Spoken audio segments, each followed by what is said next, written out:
आज दुनिया में 3 ऐसे शहर हैं जिनके बारे में खुद रसूलुल्लाह सल्लल्लाहु अलैहि वसल्लम की ख्वाहिश थी कि मुसलमान इन शहरों को फतह करें। अल्लाहु अकबर। पहला शहर मक्का, जिसे आप सल्लल्लाहु अलैहि वसल्लम ने खुद फतह किया। दूसरा शहर जेरूसलम, जिसे मुसलमानों के खलीफा उमर बिन खत्ताब रज़ियल्लाहु अन्हु ने फतह किया। और तीसरा शहर उस जमाने की super power the great Roman empire का कैपिटल कॉन्स्टेंटिनोपल, जिसे आज इस्तांबुल कहा जाता है। अब मक्का और जेरूसलम तो मुसलमानों ने पहले 10 सालों में फतह कर लिए, लेकिन यह तीसरा शहर अगले 800 साल तक बहुत कोशिश करने के बाद मुसलमान फतह नहीं कर सके। 800 साल बाद आखिर एक मुसलमान बादशाह ने यह शहर फतह कर लिया।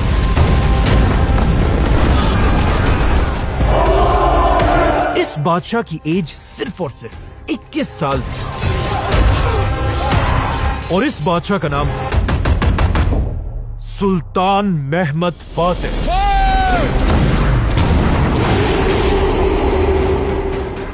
आप सल्लल्लाहु अलैहि वसल्लम ने फरमाया था, मेरी उम्मत की वो फौज जो सबसे पहले रोमन बादशाह के शहर पर हमला करेगी, उनके गुनाह माफ कर दिए जाएंगे और वो सीधा जन्नत जाएंगे। आप सल्लल्लाहु अलैहि वसल्लम की इस हदीस के बाद मुसलमानों ने रोमन एम्पायर के कैपिटल कॉन्स्टेंटिनोपल पर 5 बड़े हमले किए। आप सल्लल्लाहु अलैहि वसल्लम के बाद मुसलमानों की फौजों ने रोमन एम्पायर पर हमला कर दिया और आखिर खलीफा उमर बिन खत्ताब के दौर में मुसलमानों ने रोमन और पर्शियन एम्पायर को क्रश कर दिया।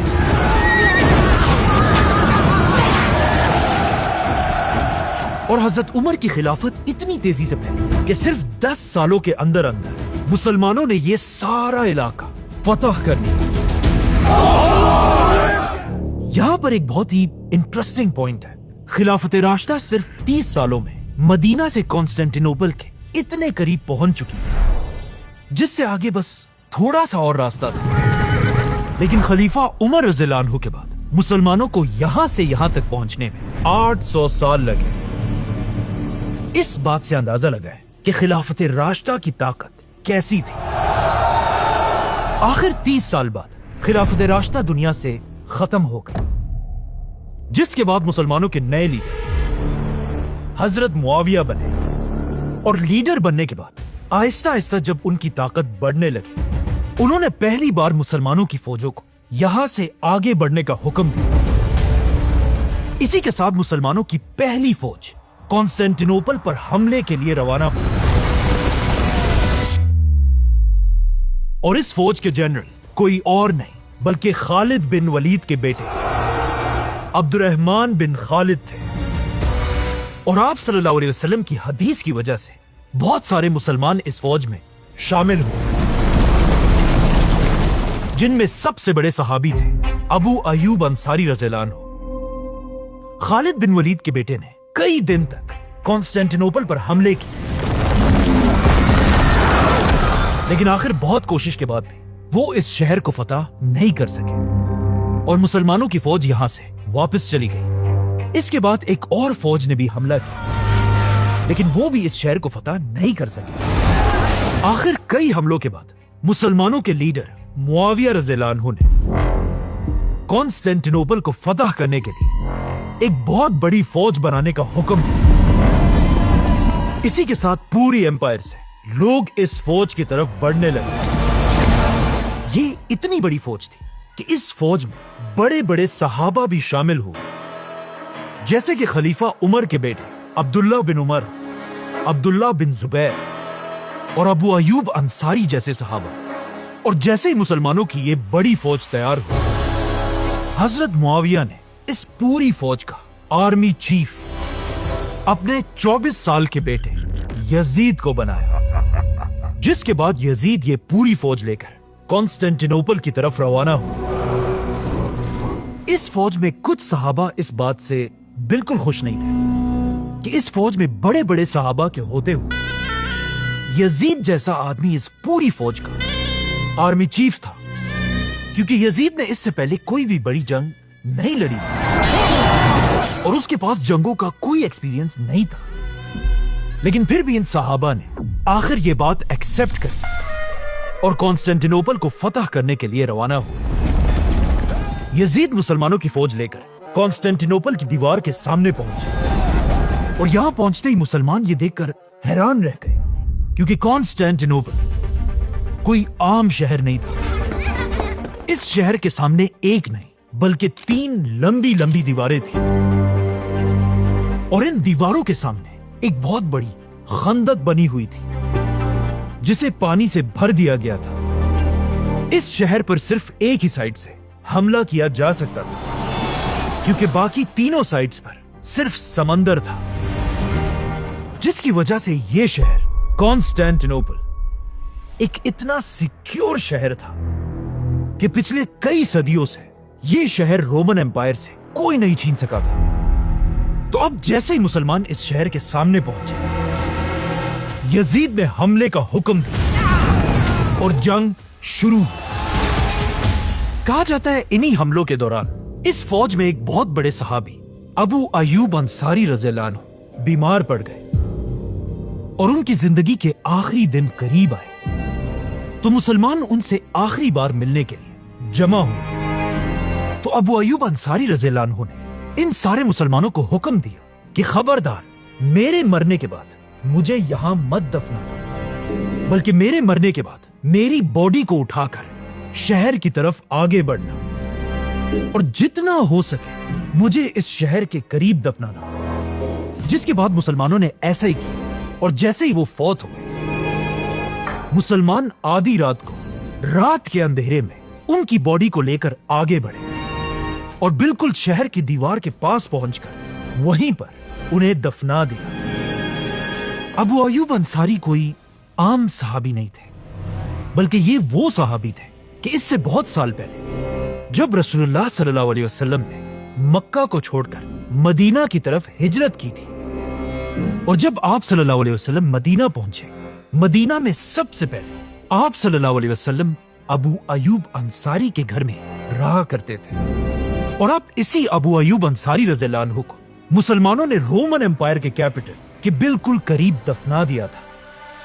अबू अयूब अंसारी रज़ियल्लाहु अन्हु के बाद मुसलमानों की हालत और भी खराब होने लगी और आखिर बहुत कोशिश के बाद भी यजीद ये शहर फतह नहीं कर सका और आखिर पूरी फौज को लेकर यजीद यहां से वापस चला गया। आखिर इतनी कोशिशों के बाद भी जब ये शहर कॉन्स्टेंटिनोपल फतह नहीं हो सका, आखिर हजरत मुआविया को समझ आई कि ये शहर कभी भी जमीन से फतह नहीं हो सकता और अगर हमें ये शहर फतह करना है तो हमें जमीन से नहीं बल्कि समंदर से हमला करना होगा।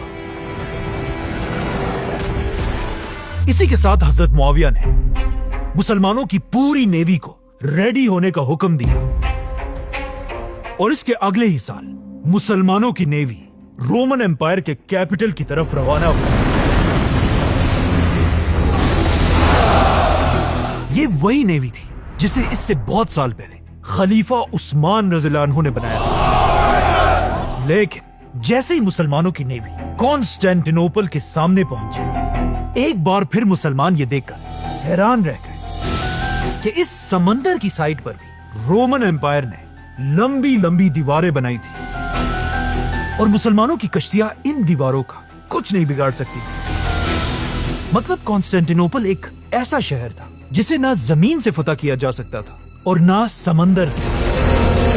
कॉन्स्टेंटिनोपल को फतह करने का सिर्फ एक ही रास्ता था, जिसका नाम था द गोल्डन हॉर्न।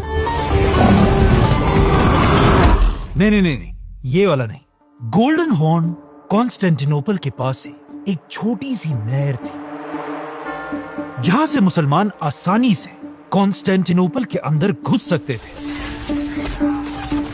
मतलब जो भी इस गोल्डन हॉर्न तक पहुंच गया तो समझो उसने कॉन्स्टेंटिनोपल फतह कर लिया।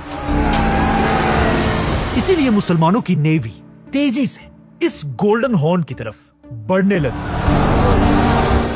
लेकिन जब मुसलमान आगे बढ़ रहे थे, अचानक मुसलमानों की सारी कश्तियां रुक गईं, क्योंकि रोमन एम्पायर ने इस गोल्डन हॉर्न के सामने एक साइड से दूसरी साइड तक एक बहुत बड़ी चेन लगाई हुई थी और इस चेन के पीछे रोमन एम्पायर की पूरी नेवी खड़ी थी।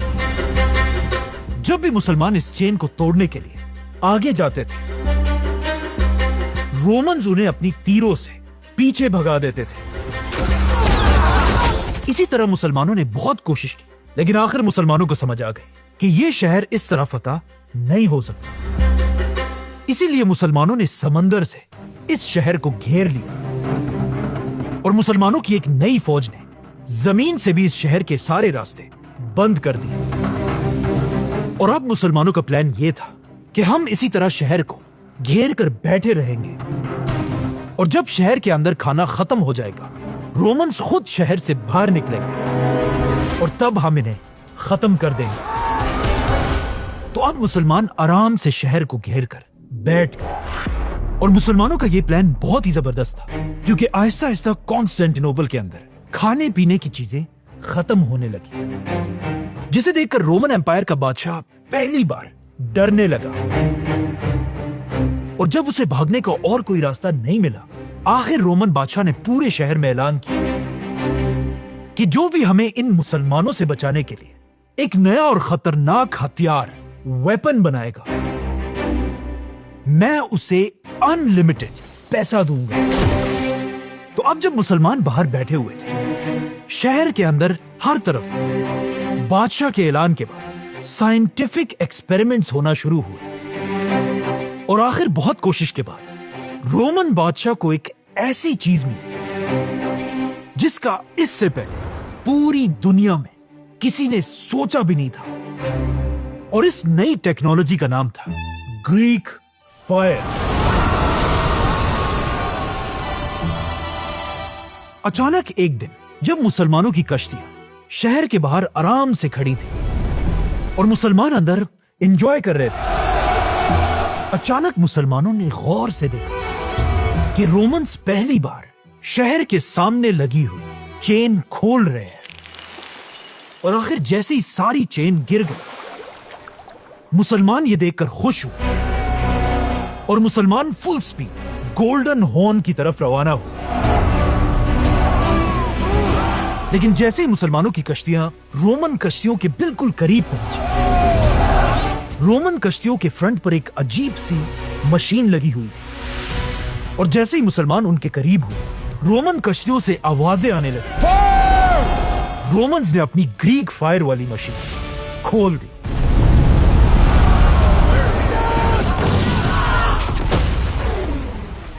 और कुछ ही मिनट्स में मुसलमानों की ऑलमोस्ट सारी कश्तियां आग से भड़कने लगी। कहा जाता है इससे पहले एक जगह पर इतनी ज्यादा आग किसी ने नहीं देखी थी।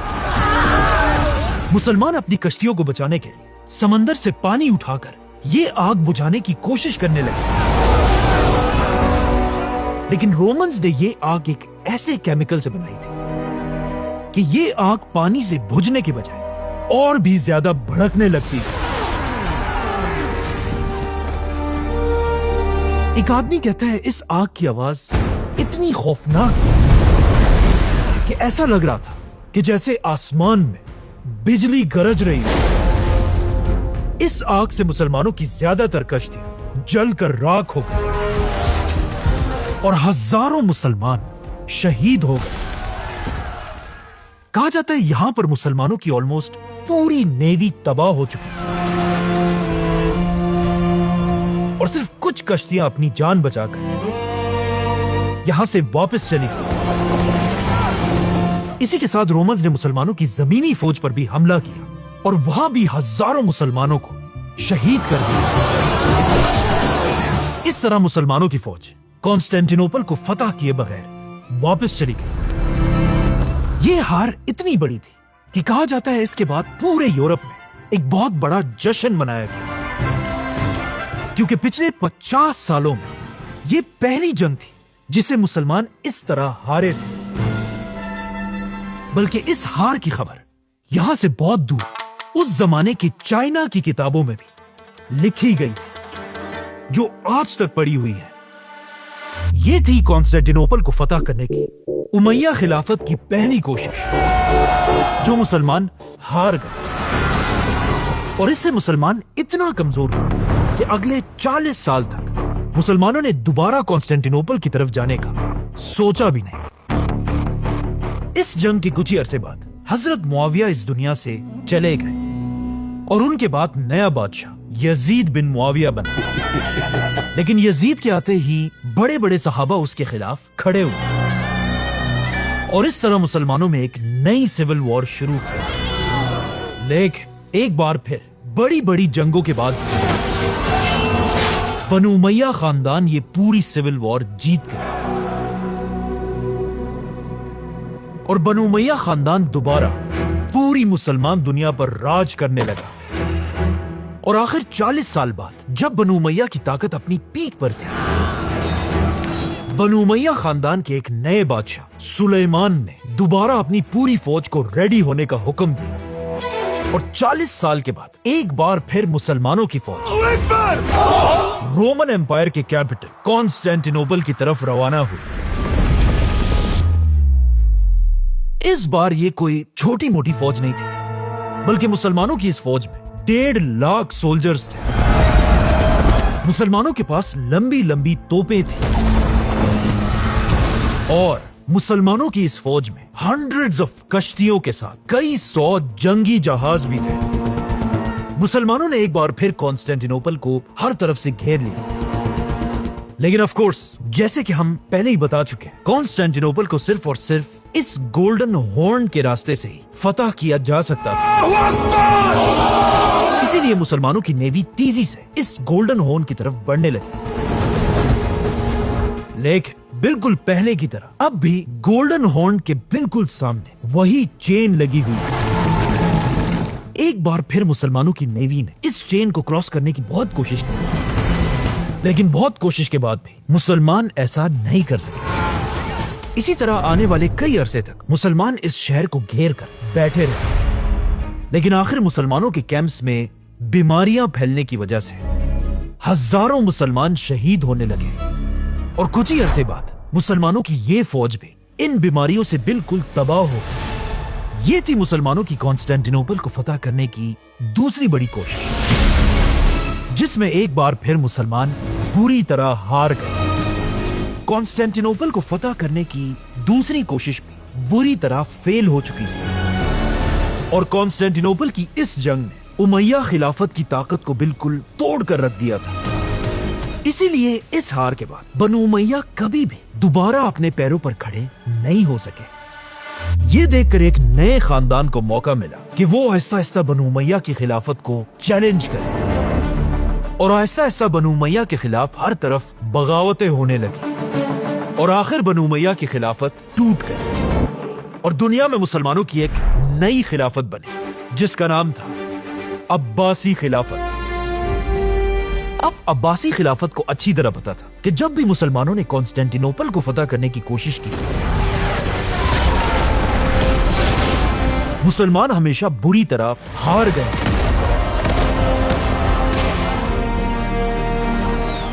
इसीलिए अब्बासी खिलाफत ने अपनी पूरी खिलाफत में कभी भी कॉन्स्टेंटिनोपल पर हमला करने की थोड़ी सी भी कोशिश नहीं की।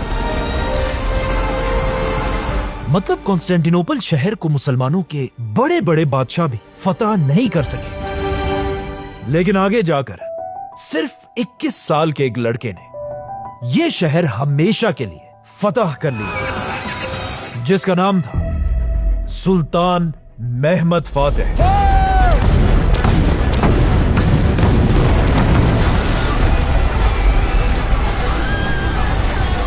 इसी तरह अब्बासी खिलाफत का राज मुसलमानों पर चलता रहा और आखिर जिस तरह हमेशा होता है, आहिस्ता आहिस्ता अब्बासी खिलाफत की ताकत भी कमजोर होने लगी और अब्बासी खिलाफत छोटे छोटे टुकड़ों में बंट गई। तो अब मुसलमान छोटे छोटे हिस्सों में टूटने की वजह से बहुत ज्यादा कमजोर हो चुके थे, जिसके बाद एक मुसलमान लीडर ऐसा भी आया जिससे पूरी दुनिया के मुसलमानों को दोबारा यूनाइट करने की कोशिश की।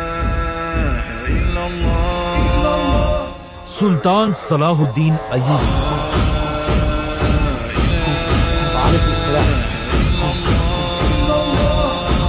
और सुल्तान सलाहुद्दीन की वजह से कुछ देर के लिए मुसलमानों को दोबारा ताकत भी मिली। लेकिन जैसे ही सलाहुद्दीन अय्यूबी इस दुनिया से चले गए, उसके कुछ ही अरसे बाद मुसलमानों पर एक ऐसा अजाब आया जिसका उन्होंने कभी सोचा भी नहीं था। और इस अजाब का नाम था मंगोलों का बादशाह चंगेज खान। चंगेज खान ने मुसलमान दुनिया पर हमला कर दिया। पहले चंगेज खान और फिर हलाकू खान ने मुसलमान दुनिया से ये सारा इलाका छीन लिया और लाखों मुसलमानों को मार डाला। मंगोलों ने मुसलमानों को ऐसा तबाह किया था कि अब ऐसा लगने लगा था कि पहली बार मक्का और मदीना भी मुसलमानों के हाथों से निकल जाएंगे। और पिछले 600 सालों में पहली बार दुनिया के सुपर पावर मुसलमान नहीं बल्कि मंगोलियन एम्पायर थी। और मुसलमानों की सारी सुपर पावर्स तबाह हो चुकी थी। तो अब जब पूरी मुसलमान दुनिया में हर तरफ मायूसी फैली हुई थी, एक छोटे से मुसलमान कबीले ने तुर्की के इलाके में अपनी छोटी सी एम्पायर बनाई। और इस छोटे से कबीले के सरदार का नाम था अर्थुरुल। अर्थुरुल सबसे पहले अपने छोटे से कबीले को एक स्ट्रॉन्ग कबीला बनाने लगा और छोटे छोटे इलाकों को फतह करने लगा। अर्थुरुल के बाद उसका बेटा इस कबीले का सरदार बना और आगे जाकर इसी बेटे ने अपने इस कबीले को एक छोटी सी एम्पायर में बदल दिया। अर्थुरुल के इस बेटे का नाम था सुल्तान उस्मान। बिस्मिल्लाहिर्रहमानिर्रहीम। अल्लाहु अकबर। यही नाम उस्मान, जिसे अरबी में उस्मान कहा जाता है। और जब उस जमाने में ये नाम यूरोप पहुंचा, यूरोप में ये नाम ऑटोमन के नाम से मशहूर है। This is the Ottoman Empire. Usman की ये छोटी सी एम्पायर आगे जाकर मुसलमानों की दुनिया में आखिरी बड़ी सुपर पावर बनी, जिसे आज तक पूरी दुनिया याद रखती है। The great Ottoman A empire. single family ruled over huge swathes of the world. Allahu Akbar. This is an empire of 1,000,000 square miles. It's a superpower. इसी तरह ये छोटी सी उस्मानिया सल्तनत आहिस्ता आहिस्ता दुनिया में फैलने लगी और आखिर उस्मानिया सल्तनत मुसलमानों की ऐसी पहली एम्पायर बनी जिसकी फौजों ने समंदर को क्रॉस करके यूरोप पर हमला किया। और आखिर उस्मानिया सल्तनत के पास इतनी ताकत है कि ऑलमोस्ट 700 साल के बाद उस्मानिया सल्तनत के ही एक बादशाह ने फैसला किया कि अब वो एक बार फिर तीसरी बार मुसलमानों की तरफ से कॉन्स्टेंटिनोपल पर हमला करके उसे फतह करेगा। इस तरह 700 साल के बाद यहां से शुरू होती है मुसलमानों की कॉन्स्टेंटिनोपल को फतह करने की तीसरी कोशिश। उस्मानिया सल्तनत के बादशाह सुल्तान बयाजिद ने मुसलमानों की एक बहुत बड़ी फौज जमा की और कॉन्स्टेंटिनोपल पर हमला कर दिया। मुसलमानों ने एक बार फिर 700 साल बाद कॉन्स्टेंटिनोपल को हर तरफ से घेर लिया। इस बार मुसलमानों ने बहुत ही बहादुरी से जंग लड़ी, लेकिन एक बार फिर तीसरी बार भी मुसलमान कॉन्स्टेंटिनोपल के इस चेन को क्रॉस नहीं कर सके। लेकिन सुल्तान बयाजिद ने हार नहीं मानी, बल्कि 4 साल तक इसी तरह कॉन्स्टेंटिनोपल को घेर कर बैठा रहा। लेकिन फिर भी जब यह शहर फतह नहीं हुआ, आखिर सुल्तान बयाजिद अपनी पूरी फौज को लेकर यहां से वापस चला गया। और इस तरह कॉन्स्टेंटिनोपल को फतह करने की तीसरी कोशिश में भी मुसलमान हार गए। लेकिन इस हार के बाद भी उस्मानिया सल्तनत के बादशाह पीछे नहीं हटे, बल्कि इसके सिर्फ 20 साल बाद इसी सुल्तान बयाज़िद के पोते सुल्तान मुराद ने दोबारा एक बहुत बड़ी फौज जमा करके चौथी बार कॉन्स्टेंटिनोपल पर हमला कर दिया। चौथी बार मुसलमानों की फौज ने कॉन्स्टेंटिनोपल को हर तरफ से घेर लिया। मुसलमानों ने फिर हमला किया। मुसलमानों की कश्तियां फिर से उसी चेन के सामने पहुंची। एक बार फिर मुसलमान इस चेन को क्रॉस नहीं कर पाए। 1 साल तक मुसलमान बैठे रहे। ये जंग भी मुसलमान हार गए और मुसलमान यहां से वापस चले गए। अब आखिर 700 साल के बाद मुसलमानों को भी समझ आ चुकी थी कि कॉन्स्टेंटिनोपल को फतह करना एक इम्पॉसिबल काम है और मुसलमानों का यह ख्वाब अब कभी पूरा नहीं होगा। लेकिन यहां से आहिस्ता आहिस्ता हालात हमेशा के लिए बदलने वाले थे। कहा जाता है सुल्तान मुराद इस हार के बाद बिल्कुल टूट कर रह गया था, क्योंकि कॉन्स्टेंटिनोपल को फतह करना उसकी जिंदगी का सबसे बड़ा ख्वाब था और अब यह ख्वाब टूट चुका था। कहा जाता है सुल्तान मुराद अपने इस ख्वाब के बारे में हर किसी को बताता रहता था, अपने जनरल्स, मिनिस्टर्स और इवन अपने बच्चों को भी। लेकिन यहां से हमेशा के लिए हालात बदलने वाले थे, क्योंकि सुल्तान मुराद के इन्हीं बेटों में से एक का नाम था शहजादा महमद, जिसने बचपन में ही यह फैसला कर लिया था कि वो बड़ा होकर अपने बाप के इस हार का बदला जरूर लेगा। और जैसे ये शहजादा महमद सुल्तान महमद बना, सुल्तान महमद ने 2 लाख की फौज जमा की, दुनिया की सबसे बड़ी तोप बनाई। Basilica, it's huge. This thing's a monster. और उस्मानिया सल्तनत की पूरी नेवी के साथ 5वीं बार कॉन्स्टेंटिनोपल पर हमला कर दिया।